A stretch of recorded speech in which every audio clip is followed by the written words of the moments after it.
This is Office Hours at Duke University. Today, Professor Don Taylor will lead us into the great debate, healthcare reform. Professor Taylor has been an active voice in the public discourse on healthcare, writing regular opinion pieces for the Raleigh News and Observer, including one this morning, as well as for the New York Times and Philadelphia Inquirer. He's been commenting on health policy daily on his blog, Free for All, a health policy discussion. Here at Duke, he is an assistant professor at the Sanford School of Public Policy. He is also a member of the university's Center for Health Policy. Everyone watching is invited to ask Professor Taylor a question. To do that, post a comment on the Duke University Facebook page, tweet with the tag Duke Live, or email live@duke.edu. Professor Taylor, we're here at your office hours, and of course we know that last weekend the House passed its health care bill, America's Affordable Health Choices Act, and now all eyes are on Senator Harry Reid as he seeks to merge two Senate bills and bring a bill to debate on the Senate floor. So if you were playing a mind-reading game right now, what do you think Senator Reid is thinking? Well, the first thing he's thinking that he's got to get 60 votes to even start debate. So he has said probably a week from this Monday he's going to attempt to pass a motion to proceed. And what that means is that motion can actually be filibustered. So if 41 senators decide they don't even want to start talking, it'll be dead. So the first thing he's got to do is make sure he's got 60 senators who are willing to say, let's start talking about this. And then after that, he's got to work to the point of getting a bill that 60 senators will vote for. Professor Taylor, something that you've argued, including in your op-ed this morning, is that contentious issues in this debate, such as abortion and also the public option, are actually not particularly significant. What's your argument there? Well, in the case of the public option, the public option, the point of the public option is to provide competition with private insurers. But the House bill that was passed and the Baucus bill, the Senate bill, and anything likely to come out of the Senate imagines a new health insurance market where people who are now uninsured will go and purchase coverage of their own choice. The public option, the CBO has written that a strong public option that was tied to Medicare payment rates and which could compel providers who treat Medicare patients to also take people who pick the public option could save quite a bit of money. But the public option that was passed by the House is quite weak. It would essentially have to start from scratch. The Secretary of Health and Human Services would have to set up a health plan. They would have to negotiate, set up provider networks in each state. They'd have to negotiate prices. And CBO says this won't really do very much for to health care costs. So I think the public option that was passed in the House, you could think of it as public option light, will not actually have a large effect on health care costs. And so therefore I think both sides in the debate on the public option are really overstating its importance. It's really a symbolic issue. So what about the issue of abortion? How is that being debated and what's its significance? Well, abortion, I think, is the most intractable issue in our culture. So I frankly cringed when I heard and realized that abortion was going to come front and center on this. It's simply the most difficult issue that there is for people who disagree to actually talk about it. What I said in my column this morning is the only voice that activists on both sides are able to hear is their own. What happened on Saturday night was there simply weren't enough moderate Democrats to vote for the bill to pass it, and the Speaker had to allow the so-called Stupak Amendment to be voted on and passed and added to the bill, and that was necessary to ensure passage of the bill. What the Stupak Amendment did was take a step back. The Hyde Amendment which focuses on abortion coverage, has been in effect since 1976, and it basically says that federal money can't be used for abortions. The practical effect is that federal Medicaid money can't be used for abortion. 17 states use state money, and they say, well, now we're just using state money to fund abortions. And the Hyde Amendment also has had the practical effect of banning private insurance that's sold or provided to federal employees as a benefit of employment. That cannot and has not been able to cover abortion for quite some time. What the Stupak Amendment said was that if an individual gets a subsidy from the federal government to go purchase health insurance through the newly set up exchanges, it said that not only can that plan not cover abortion since they were using federal money to subsidize it, but the individuals couldn't pay their own money for an abortion rider and allow them to therefore have insurance for abortion coverage. So it essentially is probably had the practical effect of meaning that people who newly purchase insurance through the healthcare exchanges will not have insurance coverage for abortion. I went on this morning in the column to make the point that just based on a little bit of research, interestingly enough, only 13% of abortions apparently are financed by any type of insurance. So it's fairly common for people who have insurance to actually go ahead and pay out of pocket for abortion. And further, about half the employer-provided insurance plans nationally include abortion and the other half don't. So it's quite common for people with employer-based insurance coverage to actually not have abortion coverage. So I think the practical effect on access to abortion will be minimal. But of course, the abortion wars are about as hot a fight as you can have. So my worry was once that's tied up with health reform, that decreases the chance of getting to a compromised bill. Professor Taylor, instead of looking at these hot-button issues, you said in discerning the differences between the House bill and the two Senate bills, you want to follow the money and see how they're financed. What's your argument there?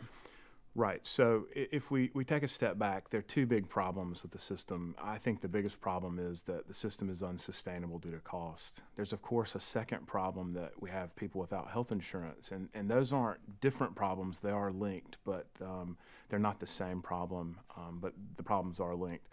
The most important, both the House bill that was passed and the Baucus bill, I think they do a pretty good job of setting up ways to get people insured. So the CBO says the bill that passed Saturday night will get us to the point where 96% of people who are in the country legally will be covered.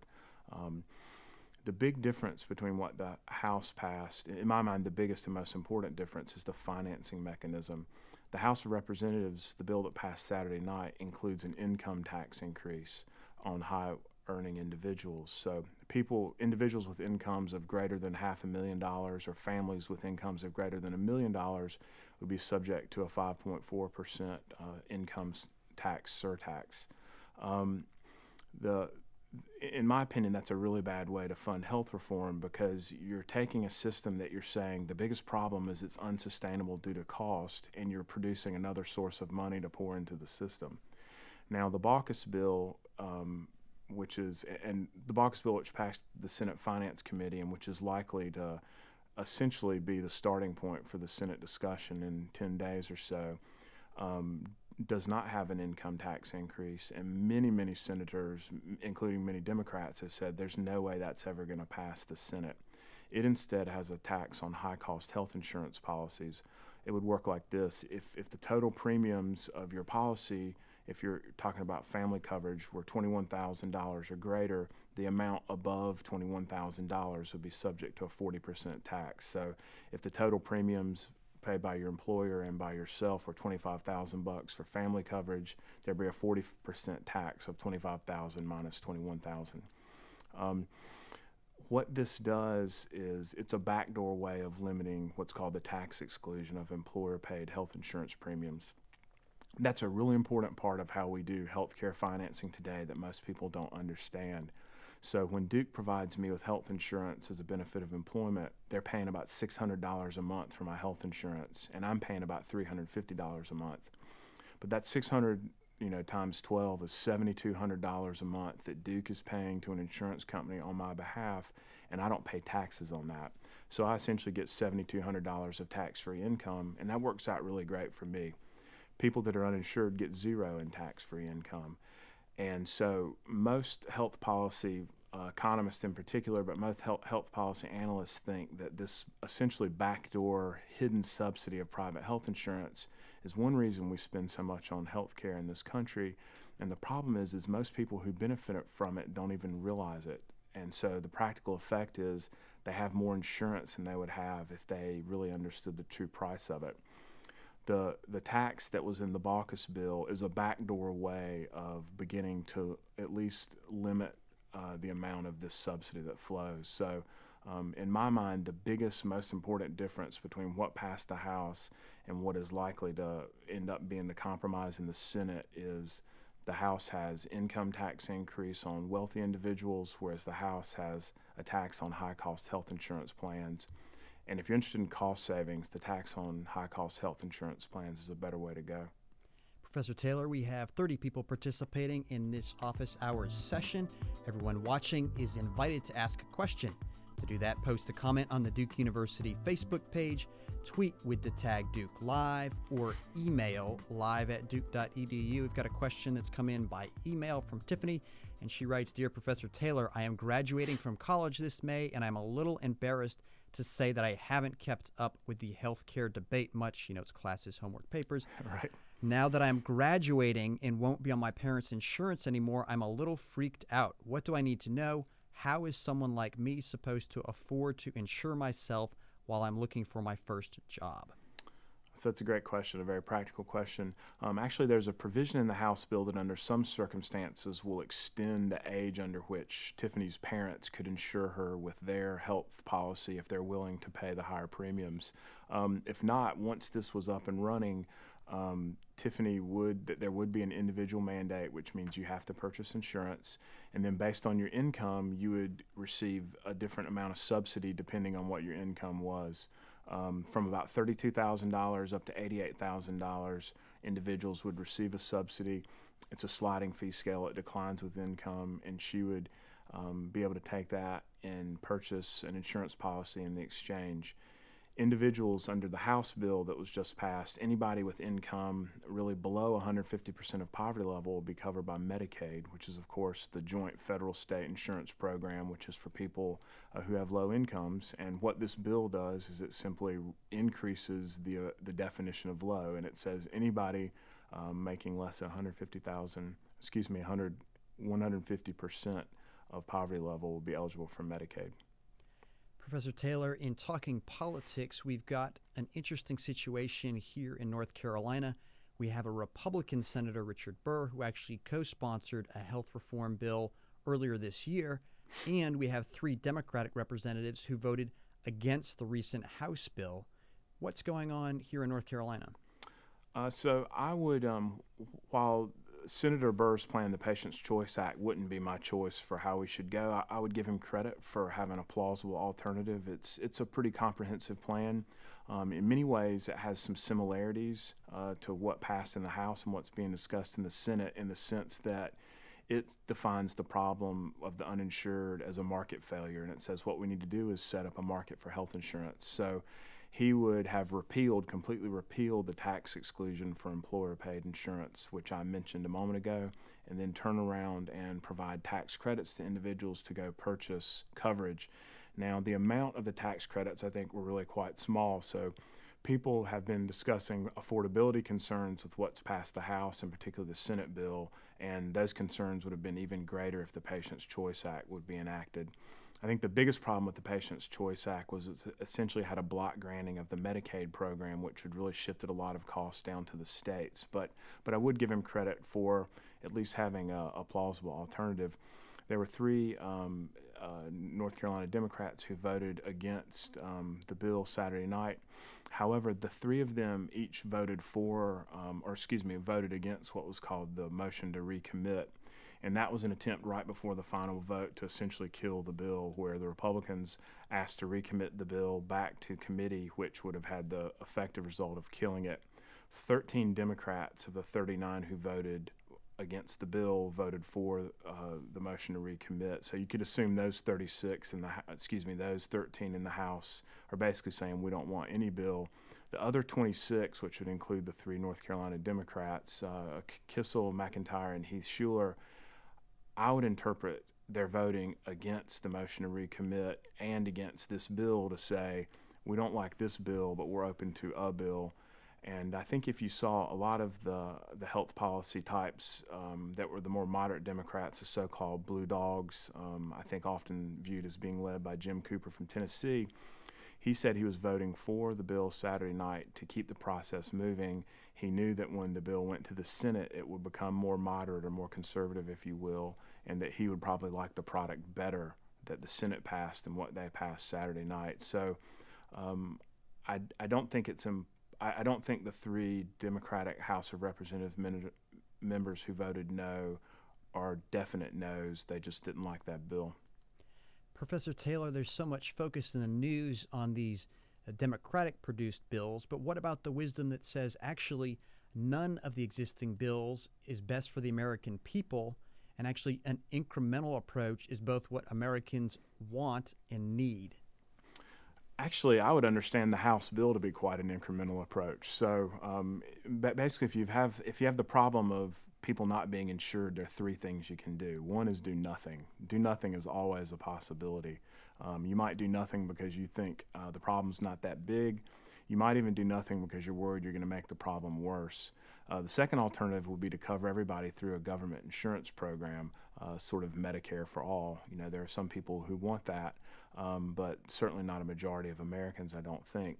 The third approach is really what's been taken here. It says we've got sort of an odd system that we've developed over time. It's not perfect, but it's the system that we've got.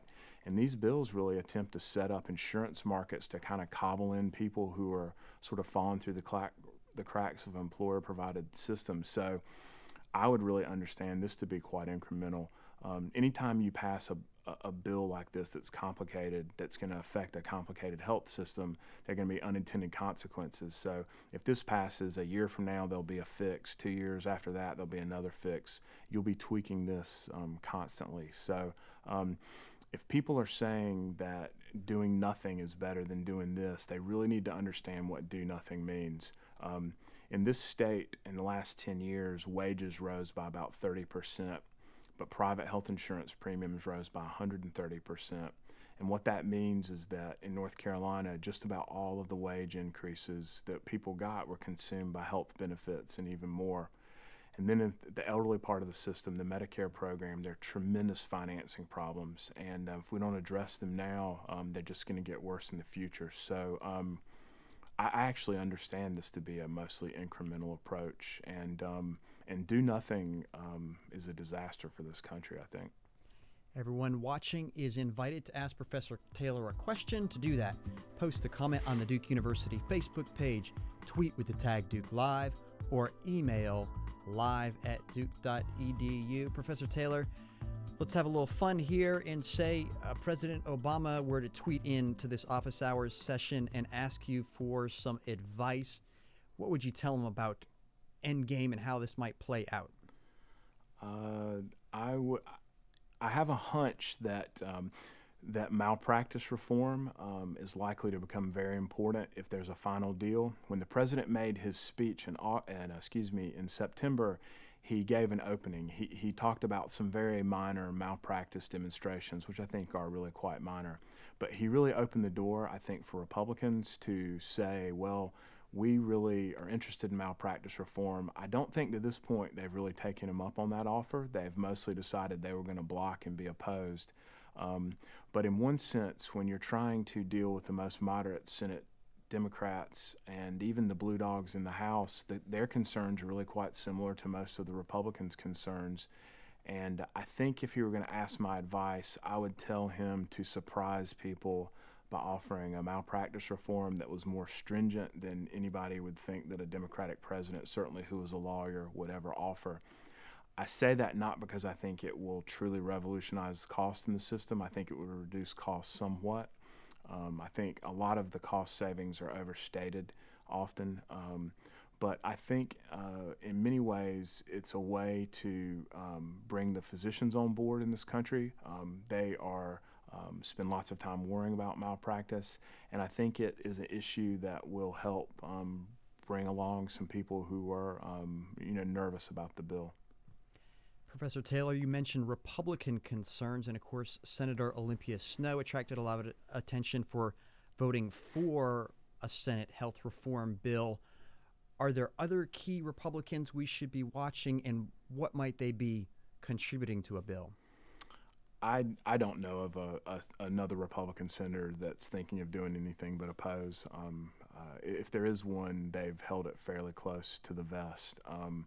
I think Senator Snowe voted for the Senate obviously she voted for the Senate Finance Committee. She has since said, Senator Reid about 2 weeks ago let word leak out that he was planning to introduce the public option, which is what I've called public option light. I think the real question is whether Senator Reid can actually get 60 votes to even start debate with the public option in. You know, Senator Lieberman has said lots of different things. I'm not sure what the latest thing he said is, but he's let it be well known that he's opposed to the public option. And I think that the goal of Senator Reid is to at least start the debate with the public option in the bill. And I think most people think it will end up going out of the bill in the Senate. So it doesn't seem likely that the Senate will actually pass a public option. The question is whether they could even start debate on a bill with the public option in it, because Senator Snowe has said she will oppose even beginning debate if the public option is in the bill. Professor Taylor, some observers have called this current legislative effort historic. Where would you place the effort in the history of healthcare reform? And is there any healthcare trivia, some favorite bills that never came to pass? Well, pretty much all of them never came to pass, at least the comprehensive ones. I think in terms of, since World War II, Medicare and Medicaid was the biggest step forward. That's where we said everyone who's 65 and over will have universal coverage. In Medicaid, we said there's a certain level of income below which society is going to provide health insurance. I think if this passed and we get to a place where we get down to 3 or 4 or 5% uninsured of people who are in this country legally, that'll be the biggest movement certainly since the passage of Medicare and Medicaid. And I think people are saying a bill that the CBO says would decrease the rates of uninsured to 4% has passed one House of Congress. So in that sense, we're maybe closer than we've ever been, but there's still a lot of pitfalls along the way. Professor Taylor, we have 35 people participating in this office hours conversation. Everyone watching is invited to jump into the discussion by Facebook, by Twitter, or by email. Professor Taylor, if you're to bring this home for us, this debate goes on at a federal policy level, but what about at a personal level? Are there concrete ways you could see reform affecting your family or people you know? Right. So one of the big questions people would say, I have private insurance now, what will happen to my premiums? And the simplest answer is they're going to go up. And by that I mean if we do nothing, they're going to double in the next 10 years. They doubled in the last 10 years. So your health insurance premiums are definitely going to go up. The question is, how fast will they go up? So a savings or a victory in terms of cost in the U.S. health system is when things go up less faster than you thought they would under no reform. So the real uncertainty with answering exactly that question, like literally what would happen to my health insurance premiums, is what we don't really know is how well will these health insurance exchanges work. And by work, I mean how well will the competition for new customers bid down prices for health insurance. The CBO says about 21 million people who are now uninsured will be insured through these exchanges by 2019. And the real question that's unanswered is how much competition will there be, and how much will competition slow the rate of health care premium inflation? Nobody knows the exact answer to what will happen, but there's certainly no way that premiums are going to go down. I just want to restate that. If you do nothing, premiums will double in the next 10 years. Victory is if the premiums increase by less than that. So one thing about this country, there are only 14 million people who have individual purchase policies right now. That's out of 307 million people.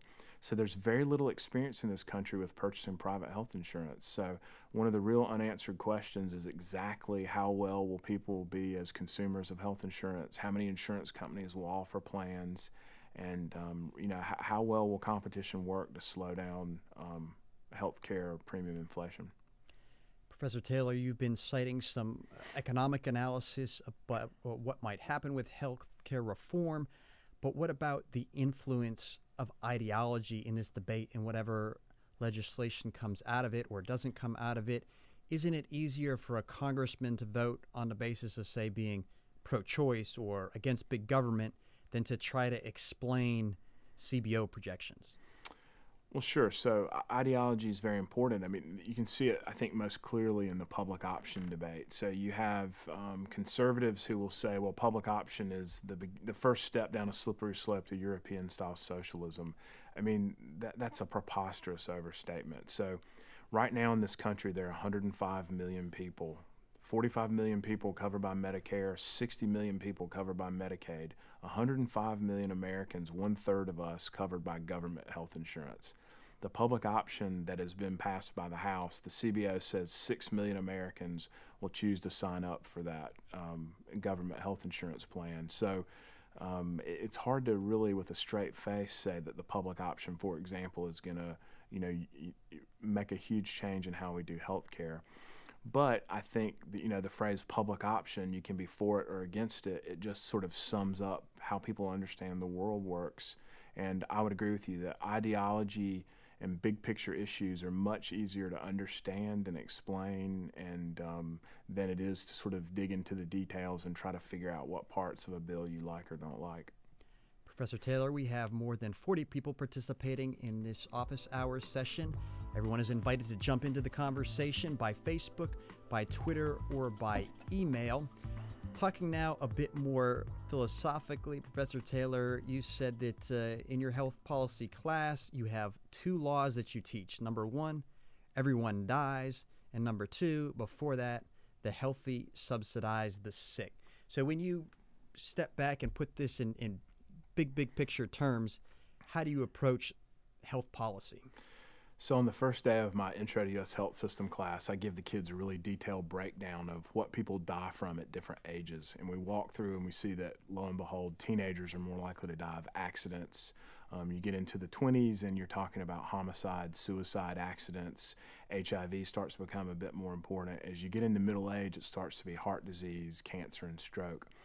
And I just try to make the point to them, a lot of these kids taking this class are going to be pre-meds, and I just try to make the point to them that eventually, if death is considered failure, they will fail with every patient eventually if they stick with that patient long enough. And the reason to make that point is that that doesn't mean healthcare is not important. It doesn't mean we can't forestall disease, improve quality of life. It's just in terms of thinking about how we are trying to spend money to improve people's lives, we have to realize that everybody eventually does die. And the way we do healthcare in this country and pretty much every country in the world is it's very expensive just before death. The second point, which is that the healthy subsidize the sick, some people say, well, what are you talking about? That sounds like social engineering. And I'm saying, well, it's really more just practical reality. And what that means is that in a given year, most people are well. Even in the Medicare program, a lot of people are quite well. It's just that people that are very sick are very expensive. And so the way insurance works is that lots of people pay in a premium and a few people are very ill. And so in that way, the healthy are subsidizing the sick. So if you just pull back at the big picture, it doesn't matter whether it's government insurance or private health insurance. The burden of illness and disease and death is experienced in a given year by a very small proportion of people. But eventually, since everyone dies, most everyone eventually shifts into the expensive category. Professor Taylor, we've got an email question that's come in from Joe, and he writes, Professor Taylor, I try to keep up on the debate while the common themes have been bringing down costs and ensuring more individuals. What measures to decrease costs are in this bill besides health insurance competition with the exchange? I think the short answer with the House bill is not very much. So just not very much. What happens is everyone says we want to save money, but then or reduce the rate of expenditure increase. But then if you start saying, okay, let's talk about how that will work, that actually means spending less money than what we're going to spend under no change. And then people say, well, that's not what I meant. I'd like to save money but still let everybody get everything they got before, and you can't do that. So it's always going to be unpopular to try to slow down the rate of healthcare cost inflation. And in the House bill, if competition works, as this gentleman points out, that could hopefully reduce healthcare premium inflation. But I fear that there's not that much explicitly in the bill that will slow down costs. I think you can make the argument that really it's a step towards having a platform to be able to slow down costs by covering everyone, which I think I agree with, meaning as long as you've got what we've got now, which is uninsured people who still get care, you have this odd cross-subsidy that's very difficult to plan for. So even if the House bill passed per se, I don't really think there's that much that will slow down healthcare cost inflation. It's a step towards letting us be serious in the future about it. What I wish we could do is do both at the same time, meaning increase coverage and do things like, what I would like to see would be a cap of the tax exclusion of employer-paid health insurance premiums. That would certainly slow down healthcare cost inflation. And then one of my favorite parts of the Senate Baucus bill that I suspect will be in the Senate merge bill is what's called an Independent Medicare Advisory Commission. And Medicare needs a complete and comprehensive, close look at all the things we do and how we pay for care in particular. Now we finance or pay doctors based on fee-for-service, which essentially encourages overuse. A Medicare Advisory Commission would bring together non-governmental experts. It would probably be similar to the base closing commission conceptually, meaning this group of experts would develop a laundry list of policies, and then Congress would either have to take or leave the entire slate. I really don't think Congress is capable politically of taking a hard look at the Medicare program. So that was a long answer, but I think if you cover everyone, that's the start or the platform to then be able to deal with cost control. I wish, and what we really need to do is make the moves on coverage while also including more measures to slow down healthcare cost inflation. And I have a little bit of frustration with some of the senators that I've seen on television this week saying, well, the bill doesn't do enough to slow down costs. I agree with that, but they act like they're helpless. So then they should say, and therefore I propose this amendment to slow down cost inflation, like limiting the tax exclusion of employer-paid health insurance premiums or support of a Medicare Independent Advisory Commission. Professor Taylor, we've been joined from viewers from the Ustream website, and we're now up over 100 people participating in this office hours. Everyone is invited to join into the conversation by Facebook on the Duke University Facebook page, tweeting with the tag Duke Live, or emailing live@duke.edu. So to recap from the beginning, obviously there's a lot of attention on what Senator Reed is going to do in terms of merging the two existing Senate health reform bills and then having an eye on bringing a bill to the Senate floor. If he were to ring up you today and get some Don Taylor special advice, what would you be telling him strategy-wise? I'd be telling him that it's easy to be an assistant professor than to be the Senate Majority Leader. But I think I would tell him, the obvious thing is he's got to really figure out what he can start debate with. There's got to be 60 votes to even start the discussion. So I think I would tell him that the public option is not worth endangering this entire bill over. I think he knows that. The public option that's in this bill, the public option that passed the House, is quite weak. I think what he wants to do is start debate with the public option in and then be able to essentially let that go out of the bill. Then he could say to liberals, I tried my best, but we couldn't get a bill finally to pass the Senate with a public option in it, which I think is probably the case. And I think that plus, as I suggested earlier, I think offering a bit more stringent malpractice reform, particularly as a political tool, probably could both save some money, not as much as most people think, but would be worth doing, and politically I think would perhaps help, probably not bring Republicans along, but bring along some of the Senate moderate Democrats, some of whom are probably more conservative than some of the Republicans. Professor Taylor, an amendment that you've advocated for in the past is the Wyden Amendment. Is that something you still support, and what is it? Right, so the Wyden Amendment essentially says only about 1 in 10 Americans would be able to purchase health insurance through the exchanges that are going to be set up either by the House bill or the Senate bill. So most people don't realize that. What the House passed Saturday night and what was in the Baucus bill only lets people who are uninsured or people who work for small employers to purchase insurance through the exchanges. The Wyden Amendment says, okay, if you're saying choice and competition is the key to slowing down healthcare cost inflation, let's really try to have more choice and competition. Because most people in the system now don't have choice. So if you have Medicare, you have the standard benefits. You have Medicaid, you have the standard benefits provided by that state. That's 105 million people. You have 160 million people with private health insurance. About half of employers who provide private health insurance only provide one plan. Another third provide two plans. So there's very few individuals who are employed and get insurance through employment who have even three health insurance choices. So there are very few people with many choices of what type of health insurance they have. The Wyden Amendment would say if you're employed like myself and you have insurance through your employer, you could take 2/3 of the amount that your employer pays for your health insurance, and you could take that amount of money and then add your own money and go into the exchange and purchase your own plan. So it's called the Wyden Free Choice Amendment. I'm not sure what will happen with that. We will see. It was Senator Wyden is a member of the Senate Finance Committee. He planned to offer the amendment in the markup of the Finance Committee bill. He did attempt to offer it late the night that they finally passed the bill. Chairman Baucus ruled the amendment out of order, and it was not allowed to come to a vote. But I suspect he will be able to have a vote on it on the Senate floor. And then the point of it is essentially to allow more people into the health exchanges to have choice and competition. Professor Taylor, we have more than 150 people participating in this office hours session right now. Everyone is invited to jump into the conversation by asking a question on the Duke University Facebook page, tweeting it with the tag Duke Live, or sending it by email live@duke.edu.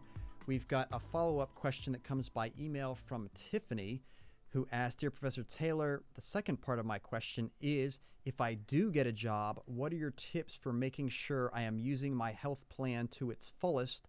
I am finishing college and graduating Phi Beta Kappa, but healthcare really is daunting to me. Why? Thank you, Tiffany. Well, of course, the simplest way to get a health insurance is to get a job that provides it as a benefit of employment. And as I said, 160 million Americans get it that way. That's the way most people who aren't elderly or who aren't very poor receive health insurance. I guess in terms of how to use your health benefits wisely, the good news is if you're just graduating college in your early 20s, you're probably quite healthy. So I guess the answer is go for your annual physical and stay physically active. And that's probably about all you need. That's all most 20-year-olds really need to do. But I think to get into the habit of regularly accessing preventive primary care is a good plan to start right away. Professor Taylor, for those of us who aren't professors and who aren't pundits and are trying to follow this debate, what should we be paying attention to? You're saying hot-button issues such as abortion and public option are actually not most important. So as we scan the newspaper in the morning, what should we be looking for in terms of what our representatives do and don't support? Well, as I said, to me, the biggest difference between the House approach and the Senate approach is really the financing. So the income tax increase that was passed in the House, the increase on people making over $500,000 for individuals and $1 million a year for families, as opposed to the tax on high-cost health insurance in the Senate Finance Committee bill. To me, that's the biggest issue going forward. The income tax increase, in my opinion, is a bad idea. It takes a system who I would say the biggest problem is unsustainability due to cost, and it adds another source of money to the system.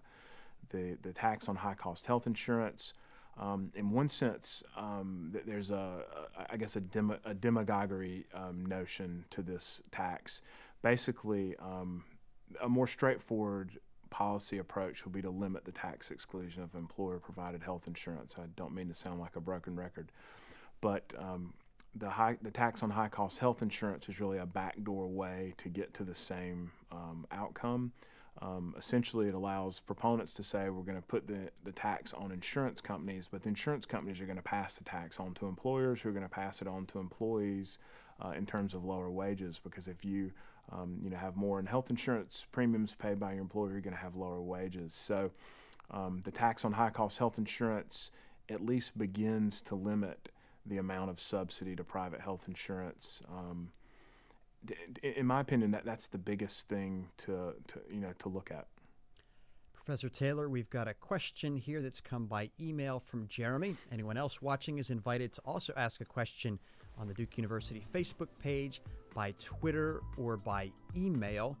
And the question is, in all this debate about healthcare reform, what about preventative medicine and alternative therapies such as acupuncture and them being covered under health insurance? Thoughts about that? So in general, I think prevention is probably oversold as a way to save money. And it sort of depends on what you mean by prevention. If by prevention you mean everybody exercise 45 minutes more per day, then that will definitely save money, in part because there's no sort of financial outlay for the system. The problem is, or the reality is, that prevention often means interacting with the health system, which tends to result in tests and cost and finding things to address.